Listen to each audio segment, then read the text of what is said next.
Hello, everyone. My name is Per from the Lean Hire podcast. And today I have my special guest here, Andrew Nakkache from my Winter 19 YC batch. Welcome, Andrew. Thanks for having me, Pierre. How are you doing in this wild times? I'm just, trying to keep my head above water, keeping busy. Not doing too bad. How about yourself? Yeah, I'm fine. Like, obviously, the past has been very wild for our company. COVID has had a huge impact on our company, but your story is different. Tell me more. What's going on inside your company? What are you working on, and why is this like so exciting times right now? Yeah, so I think a couple of things. One, so our core value proposition is that we help restaurants drive more margin on their existing delivery business. Okay. There's been a lot of press recently about how these third-party delivery companies, without naming any names, about how they're actually,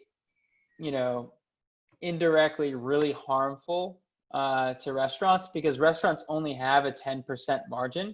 But Right, these companies typically charge anywhere from 20 to 35% right. on those orders. And so when a restaurant's getting all of their business off premise in a COVID world, now all of a sudden restaurant owners are becoming much more sensitive to the delivery commissions they're paying out. So we help solve that problem for restaurants where they can continue getting orders wherever they get orders, and then they use us for their last mile fulfillment. Right. And obviously you're not a big fan of naming companies, but a good example is like Grubhub, for example. They charge, are they the most expensive ones? I think like up to 30% sometimes. And when you have a business that's like 20% or 15% margins, that's like unsustainable. And I've seen some New York Times posts or like articles where big restaurant owners are like speaking out and stepping up, but they just don't have the, let's say, facilities to run their own driver fleet because it's such a complex market. Staffing is one of the biggest challenges. And what I've learned is that you basically run all the deliveries. Is that correct? Correct. So we sell to restaurants or we partner with certain third-party online ordering services, Right. and then we fulfill their deliveries. That's all we do. Restaurant makes the food, they get the orders wherever they get the orders. We charge a flat fee per delivery and fulfill those deliveries. Oh, okay. So Uh, it's flat. That's nice to calculate. Yeah. yeah. So, and a lot of, and the key is when restaurants use us, they're able to keep the delivery fee that they charge the consumer. And Right. oftentimes we end up just being a pass-through cost to the restaurant. That's smart. Yeah, because I think having percentages is such a weird way of like, I mean, it does make sense for like Amazon for e-commerce where you can just say, okay, I have my fixed margin, but food is not a fixed margin business. Like sometimes you have very good margins, sometimes you have negative margins, and having a flat fee, I think makes it just much easier to just calculate and run the business. And then you can, as you said, like just hand it over to the customer. And how has this whole stuff changed for you? Obviously, your demand is spiking in a delivery business, but your whole company is on remote right now. You don't have any offices active right now in Philly. Philly is a very busy city. You're from Philadelphia, so what has it been like in the last few weeks? So we've shifted completely remote very early on when COVID started happening. We're a very operationally intense company, so it's definitely an interesting first few days, but we were able to adapt quickly. Um, you know, if you asked me 6 months ago, I would say that remote just wouldn't be possible for a company like us. Yeah. Uh, Now, I've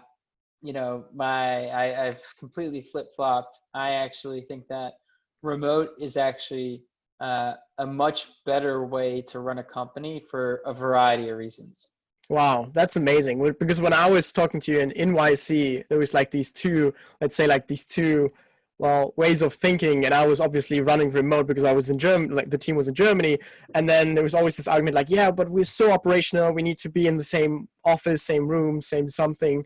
And I was like, yeah, sure. Operational companies need to be located in a headquarter, but that's huge news. I didn't know that your like position changed so heavily. Tell me more about, like, you said already some reasons, but what was the Yeah. main So the thing main reason you is, noticed? yeah, the main thing it does is I think in a remote culture, it's very easy to identify the people or the departments that are not performing. Interesting. Um, so you know we're and it's maybe it's also a symptom of our business. We're a very high touch business. I mean, like, Right. we have hundreds of drivers who are picking up food from hundreds of restaurants every day, and we have to be able to plan that whole business and execute against it. And it's a minutes business. Every minute counts. Yeah. And so one example is when COVID happened, there was essentially a good part of our driver supply stopped working because of Yeah. fear of COVID. Right. Right. And so, but we also had demand increasing. So we Oh had to shit. really, yeah, it was like basically, all right, your supply goes down, demand goes up. Now there's this gap that Wow. was just very significant. And so and what was happening was we have our department, which is our territory leaders. So in each territory we have a territory leader who's responsible for onboarding drivers in that territory, making sure the drivers are happy, being a point person to talk to, as well as being a point person for the restaurants. And so it was very clear that we needed a lot of help. And so what we implemented across the territory leaders is that we had a stand up every day. We created a very simple scoreboard. So, how many runners are you going to contact today? How many are you going to onboard? How many are you going to activate? And, that's like step one. I can go much deeper, but Right. being able to have that daily cadence and that stand up where you're setting goals, and then the next day you're reporting on what you actually did. Now all of a sudden it creates this strong sense of accountability. Yeah. And since then we've done the same thing with our sales team. We're seeing our sales team sell at record numbers. And so I think that if you structure your company's processes the right way and having these daily stand-ups and creating very specific SMART goals. So SMART goals, specific, measurable, actionable, forgot what the R stands for, and time-based. Yeah. And I think if you can do that every day and have just daily goals, Yeah. that's how I think you end up. Those daily goals then build on top of weekly goals, which build on top of monthly goals and performance. And I mean, I would argue our company is running more effectively today than it's ever ran before. Wow, that's amazing, and I think it creates so much more, let's say, trust across the organization when when you're not required to be in the office, when you're not like, oh, is anyone watching? Like, if you want to, well, Yeah. Netflix for an hour or two, you could, like, there's no way you can, like, well, someone's controlling that, but you need to hit your goals that you set up for yourself, and I think that's just I think so many companies are just now noticing that, as you said, that it's just, if there is something not really working, if there is a process missing, we need it now because it's like literally life or death.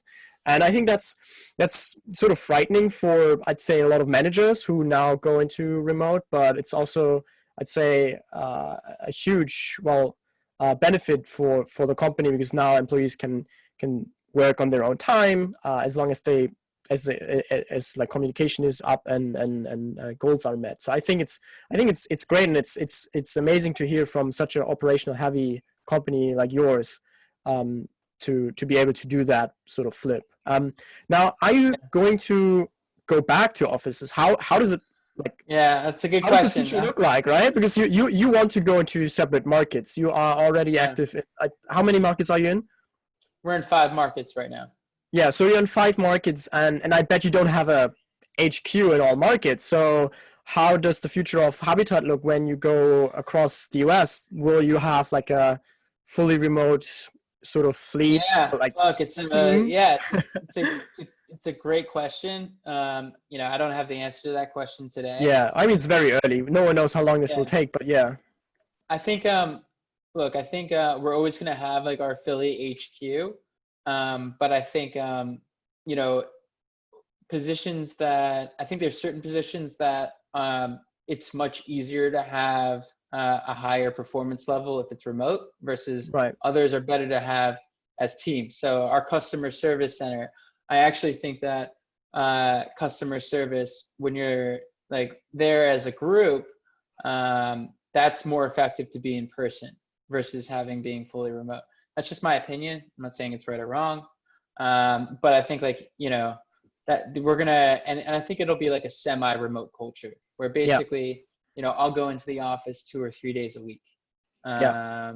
and specifically on those days having more collaboration because I think I do think Zoom is very effective, but being able to collaborate in person, face to It face. it has some upsides to be on a whiteboard and just sketch something out. Yeah, for Exactly. 100%. Not having a whiteboard is pretty frustrating. Yeah, that's my biggest. And I've tried some whiteboard apps. I forgot the first one, Mellow, something like that, something with M, and it was just it's different. I They're mean, just maybe not we big need some enough. time. I mean, May- Maybe we need some time, but I'm also not a big fan. Like I've seen some people like do Figma sessions where everyone's like dragging and dropping his boxes, but it's just not the same. So that's something I'm missing on the day-to-day basis. But I think it's something you can even get used to by just having, well, good documentation, good written letters, good processes, and just a Google Docs essentially, and just everyone's jamming in. That has been amazing. But yeah, no, this is interesting. I think the Venn diagram is for most companies that have like that they set up an HQ somewhere and do like two weeks, 2 days per week or 3 days per week, but not as a requirement. Like everyone can be at home, be with their families, be on rural areas, but then have the opportunity to go in the office and work, well, let's say normally pre-COVID. No, yeah, I've no, I heard that agree. multiple times. Yeah, and the only other thing I would say is that, I would say, so we're 22 employees now, Hmm. and I would say like once you get to that like 20 employees range, I think like, as the founder CEO, it's like in many ways like not everyone, but lots of people report to you, and you're Yeah, constantly getting shoulder tapped all throughout yeah, the day. yeah. But now that I'm remote, you should see. So shout out to our batchmate, Sensama. You should see like so Sensama has this feature where you can review your week, and you can Yeah, see, where you spent your time across different departments and how much shit you got done. And you should see like what my Sensama looks like since COVID happened yeah. versus pre-COVID. I'm literally twice as productive Wow. because no one can shoulder tap me, and I can just stay laser focused on what I need to get done day to day. Right, right. Yeah, I remember. So Ashutosh from Sansama, we were in the same batch, and we were, I think, one of the first two customers from YC. And I remember that you were the first one or one of the first ones, and you showed it me, and I was like, holy shit, I need this. And then we had this moment of like the very first, let's say, week of like, oh, this is so great. I've never felt more productive, and I have the overview.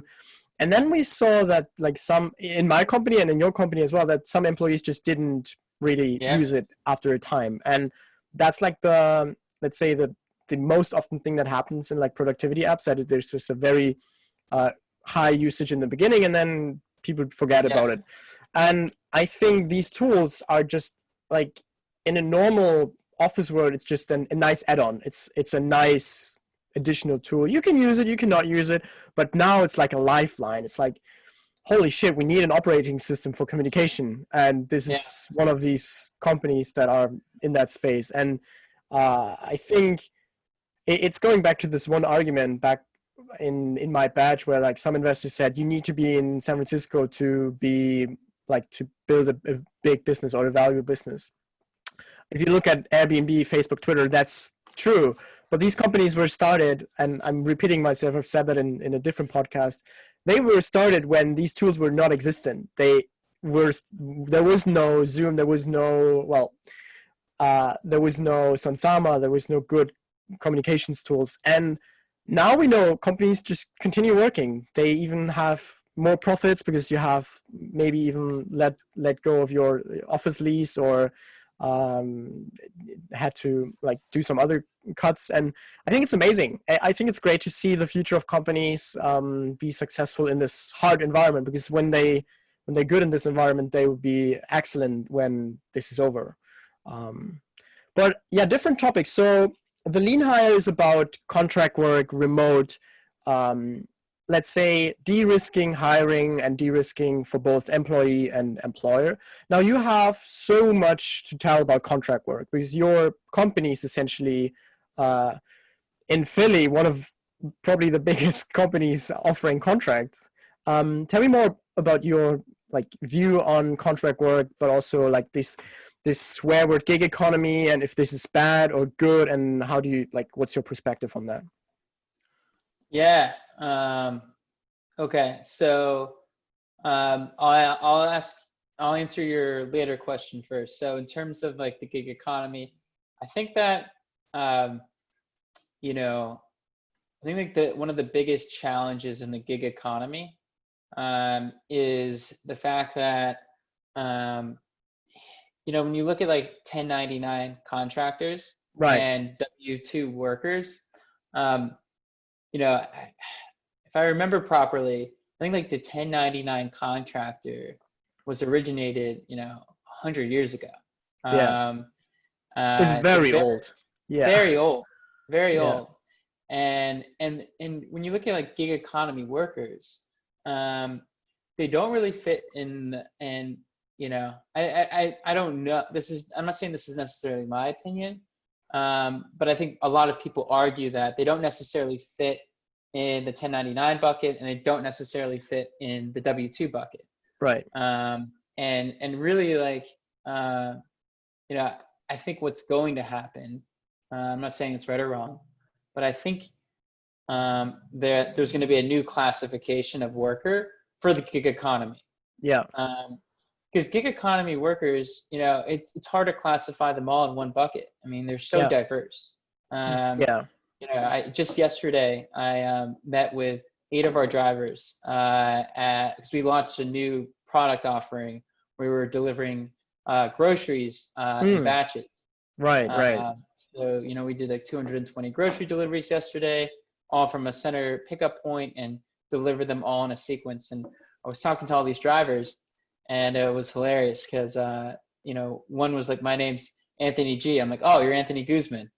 And another one's like, my name's Mark M. Oh, Mark Matthews. And they were so shocked I knew their names. You know, we're not that small of a company, but I don't know. For some reason, I just know the names, and it was really funny. But like, you know, the gig economy just really needs its own classification. Yeah. And if you ask a lot of gig economy workers, they'll tell you that there's certain things they really like about being a contractor, and there's certain things they don't like. Yeah. But I think when you try to treat it like it's black and white, that's where you fail. Yeah. And I think that's like, you know, I think a lot of, you know, I think a lot of humans try to bucket things in being black versus white. Well, especially not when there's racially. especially when there's existing categories. Yeah. Yeah, not racially, but I just mean like, you know. No, I mean, I know what you're saying. Yeah, in types of work. Yeah. Yeah, but really, like, it's a gray area, and I think I hope, you know, that the government puts a better structure in place that makes sense for the market.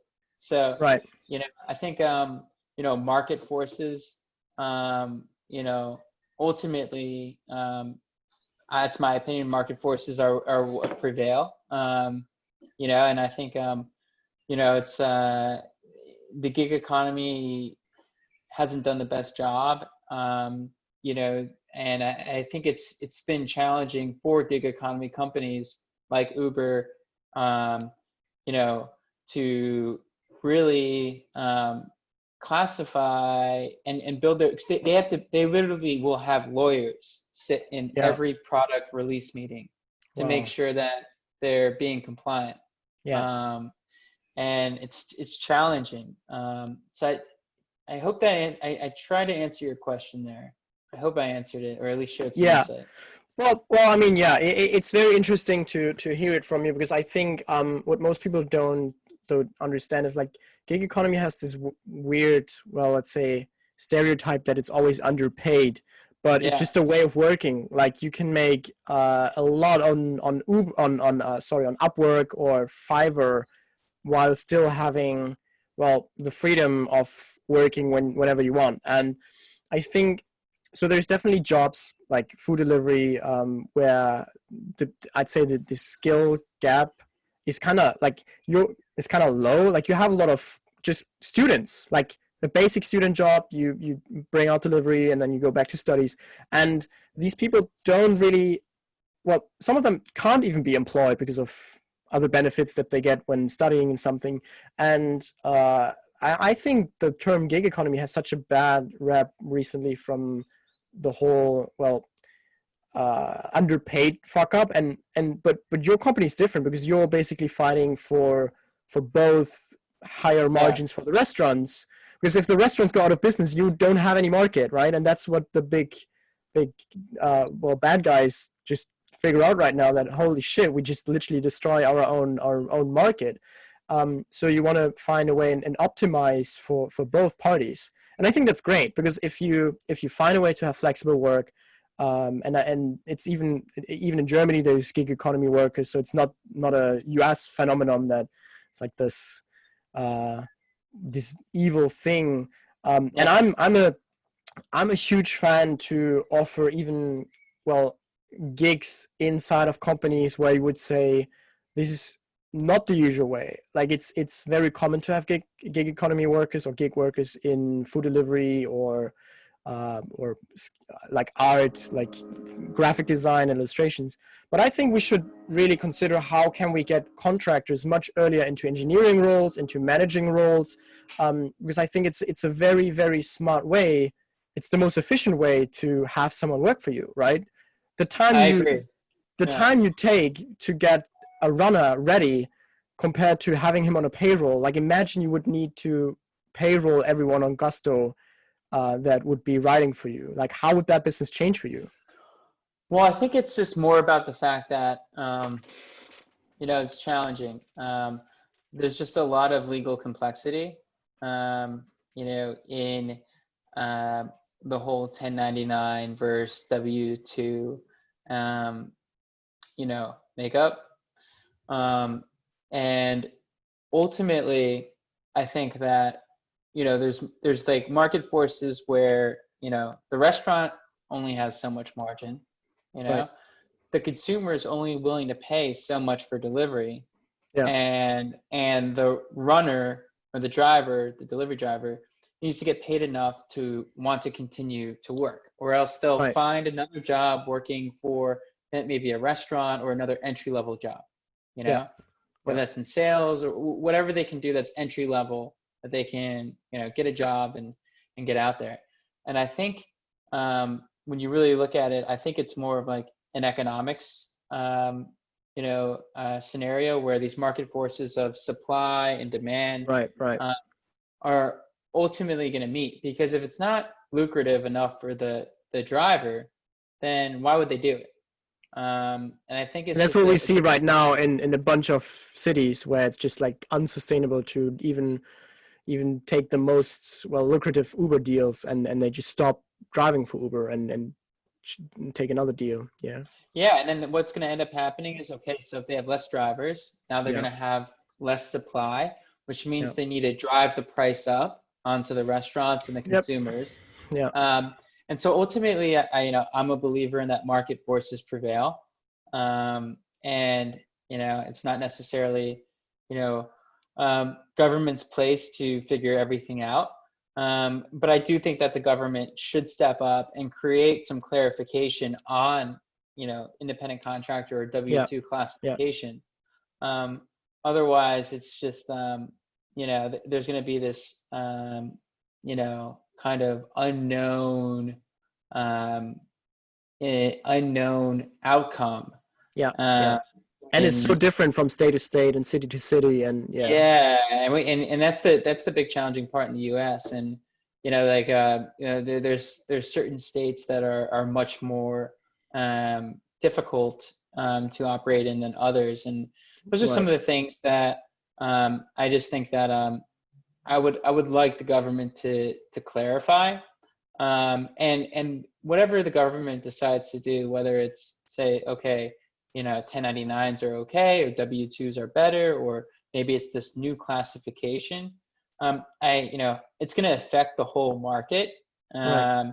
and then again, market forces are going to prevail. So, Right. if you made 1099 contractors employees, I don't think it would necessarily be great for the 1099 contractor for a lot of reasons. Okay, one, a lot of 1099 contractors, they want to work when they want to work, not when Exactly. an employer needs them to work. Tells them to work when. Yeah. Yeah, it's a very important point. And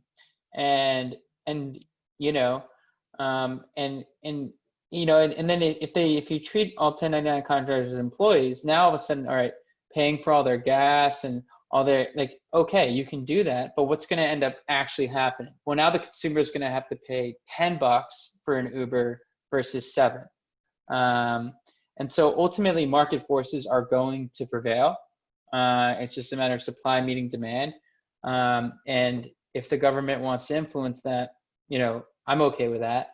I just want them to make a decision so that we can move forward Yeah. Yeah. in whichever direction is the right direction.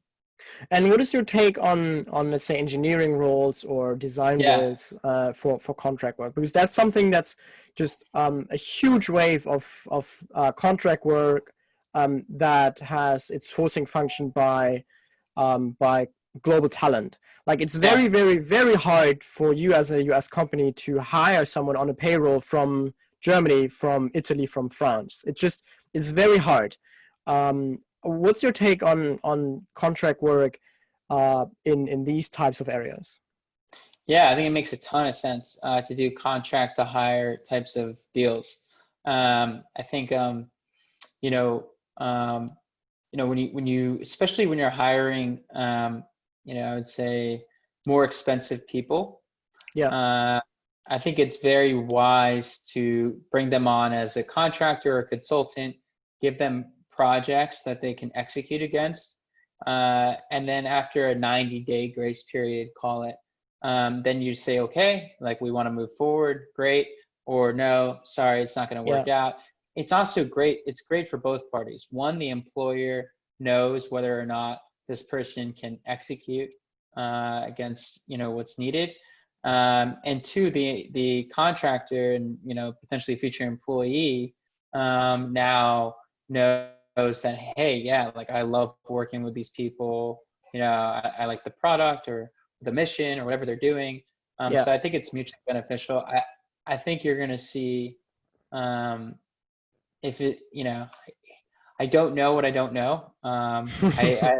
I have this saying where I often say to people, I only know food delivery. It sounds a little silly, but it's true. In a lot of ways, I'm very, it's got its pros and cons, but I'm very singular focused on really solving this problem for restaurants and grocery stores too. But um, I don't know, for example, like what percentage of people are currently doing, or what percentage of companies are doing contract to hire types of deals. But I'd be curious. I would think that it's only going to go up in a Yeah, post-COVID world. I mean, why yeah, would it go down? Um, yeah, and I think it's going to be better for everyone. And I think that what we're working towards is with AI and automation, I think like a lot of people get scared on what that means for their job. But I think it's one of those things where technology may reduce jobs in the short term, but it creates more jobs in the long term. And I think it's, it's going to create, I think like remote work and contract to hire and these types of things are all moving towards the same general paradigm of creating accountability at the workplace. And I think like, look, as long as you come to work and do what you're supposed to do and get it done, like you're always going to be okay for the most part. Not in all scenarios. I don't want to speak generally. But I think that in the 2020s and going into 2030, you're just going to see efficiency, across all types of industries, and really creating accountability across the workforce as more and more technology comes into play across all verticals. I think it's amazing how more companies lean toward the contract to hire approach, because it just, as you said brilliantly, and something I have as a copy as well on some websites, is de-risking. It's essentially de-risking for the employer and for the employee, and it's de-risking is now more important than ever, because first, remote work is riskier. It's riskier to hire someone from across the world. It's riskier because you don't see them, you don't shake their hands, as funny as it sounds. You don't have them in the office. You don't have them sit next to you when you show him some stuff or show them some stuff. So that's very important to de-risk a potential hire. But second is, with so many new companies hiring globally, Facebook is hiring globally, from home, Square, Twitter, etc., etc. There's also a bunch of new jobs that are just coming into countries, coming into all areas, all regions, and that's also, well, how do I phrase it? Good engineers now have jobs, and they need to take the one that excites them, that find the team that they want to work with. So having a lean hire process where these skilled workers can now pick and choose, and they don't need to commit based out of their region. If you're stuck in some small village in Germany, you might work at the local web agency, but now companies from around the globe will fight for your workforce. So how do you compare all these offers? Well, the easiest thing is just to get started on a project, to make a website, make a small landing page, make a Facebook campaign, make a logo, do something, right? Something that would be part of your job anyway, and you get paid for it. Like it's something that most people don't get, is that these initial contracts are usually above your market rate, because it's time constrained, it's very concise, and it's in need. So these companies need this as soon as possible. So I think it's a great way for all but for both parties to have like a lean hire process. And that's why I'm working on this project. It's really exciting, because I'm working with Silicon Valley companies. In fact, I'm working with you on a side project that I'm really interested in. And this would not have happened if companies were just like not looking for remote talent. And that's very sad, because there's amazing people in all countries. And that's super exciting to unlock that potential in like a global productivity type of, how do you say it, benchmark. Like I'd say that all industries will be like elevated by like a few percent, if you just think about it, if you get great talent from across the ocean. So yeah, that's super interesting. And tell me more, how does your company look like now? You have 22 employees. You're about to go in the next few markets, I guess, because everything's blowing up, everything's burning. Have you considered doing your next hire on a contract basis, just to see if it fits? How does your current hiring process look like? Because you can't invite them to the office. Have you hired anyone during COVID yet? Yeah. So few questions to unpack. Our territory leaders are always going to be remote because we have our Right. territory leader locally based. So we're planning to launch 2 to 3 markets in Q3. So coming up here soon, and we'll be hiring 2 to 3 remote people. The process we like to go through when hiring is, we actually learned this from a YC hiring bootcamp, was we like to create impact descriptions. So the CEO of Lever, I believe her name's Sarah, she gave a great presentation on Yeah, I saw that how, one. That was amazing. Yeah. yeah, it was great. Yeah, so that was awesome. So we, she really kind of helped inform how we think about hiring. And rather than giving someone a job description, we give them an impact description, and it gives them a very, tangible taste for what it looks like. Where we are likely going to do a contract to hire because all these people are fully remote scenario with the next round of territory leaders that we bring on. What we did with our most recent hires, we territory leader hire, we gave them a 90-day grace period as well, and we make that pretty clear with all of our hires that, like, listen, like, the first 90 days are what's really important to us. Sometimes we give people a small raise after 90 days, and we do like a performance evaluation just to know that we're both on the same page. We want to go down this path together and build a career here, because we want to make sure everyone we hire, we don't want them to be a means to an end. We want them to be able to build a career at our company, especially at the stage we're at now with only 20 employees. There's always room for upside as we continue to grow. We only hired one person since COVID started on the customer service side of things. He's actually fully remote though, in Colorado. So he's actually based in Colorado. He was a strong reference from 2 of our current employees, which got us a little bit more comfortable as well. And I think as we grow, we'll continue to hire, but I think one of the things that my philosophy is that tech companies that were built 10 years ago needed a lot more employees in order to get their companies growing. Like I'd be very curious to know like how many people were working at like Uber or Lyft or DoorDash when they were doing the same delivery volume that we're doing. Right. I'm super curious. I haven't looked at any data on that. But really curious. And I think that now you can operate companies much more leaner than ever before. In a lot of ways. And then what it's doing with being able to hire anyone from anywhere is it's leveling the playing field. It's creating, more globalization. You can leverage your purchasing power, the guns versus butter argument in economics. Who's better at producing guns comparatively versus butter comparatively? For any of the economics aficionados out there. That was a pretty mind-blowing concept of comparative advantage, and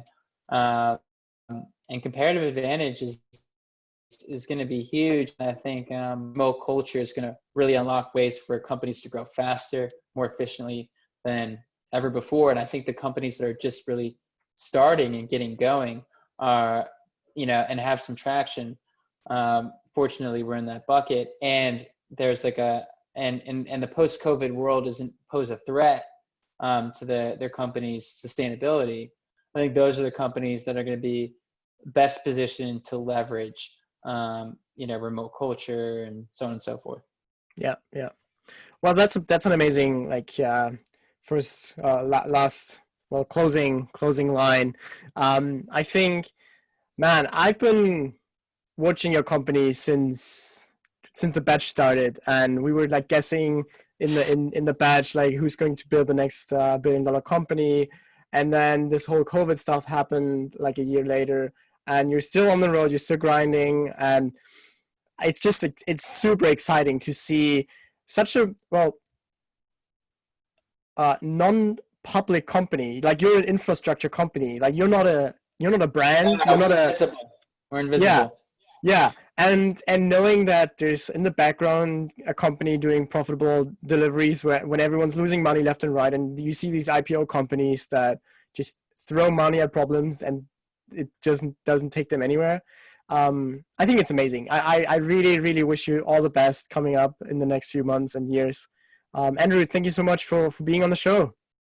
Thanks for having me. We're excited. Have a good one. Bye. Take care.